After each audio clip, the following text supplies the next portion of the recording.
క్రైస్తలో ఈరోజు దేవుని యొక్క వాగ్దానము యెషయా గ్రంథము 41వ అధ్యాయం 10వ వచనం. నువ్వు భయపడకము, నేను నిన్ను ఆదుకుందును. దేవుడి వాక్యాన్ని దీవించును గాక. ఆమేన్.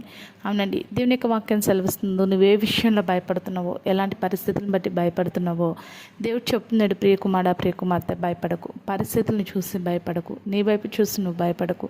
భయపడితే కృంగిపోతావు, చేతగాని వాడవుగా, చేతదానిగానిగా నువ్వు అవుతావు. కాబట్టి నువ్వు భయపడకు. ఎందుకు భయపడాలి? నీకు కాపాడే దేవుడు ఉన్నాడు, నీకు సహాయం చేసే దేవుడు ఉన్నాడు, నిన్ను ఆదుకునే దేవుడు నీకున్నాడు, నిన్ను నిలబెట్టే దేవుడు ఉన్నాడు, మరి అన్ని విషయాల్లో నిన్ను నడిపించే దేవుడు నీకున్నాడు. కాబట్టి ఏ విషయంలో భయపడకు. అందుకే దేవుని యొక్క వాక్యం సెలవిస్తుంది, నీవు భయపడకము, నేను నిన్ను ఆదుకుంటాను. దేవుని స్తోత్రం అండి. దేవుడు నిన్ను ఆదుకుంటాడు. ప్రతి శోధనలో, ప్రతి ప్రతికూల పరిస్థితిలో, నువ్వు భయపడుతున్న ప్రతి పరిస్థితిలో నిన్ను ఆదుకోవడానికి దేవుడు సిద్ధంగా ఉన్నాడు. కాబట్టి ఏ విషయంలో భయపడక, నిన్ను ఆదుకునే దేవుడి మీద ఆధారపడి దేవుడిచ్చే ఆదరణ, నెమ్మది పొందుకొని దేవుని మహిమపరచు.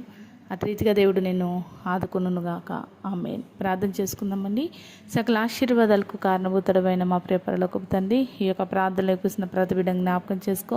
ఏ పరిస్థితులను బట్టి అయితే బిడ్డలు భయపడుతున్నారో ఆ భయం వారి నుంచి తొలగించి, ప్రతి విషయంలో నీ బిడ్డలను ఆదుకొని నీ గొప్ప సహాయం దయచేసి వారికి నెమ్మది దయచేయమని యేసు నామములో ప్రార్థిస్తున్నాం తండ్రి.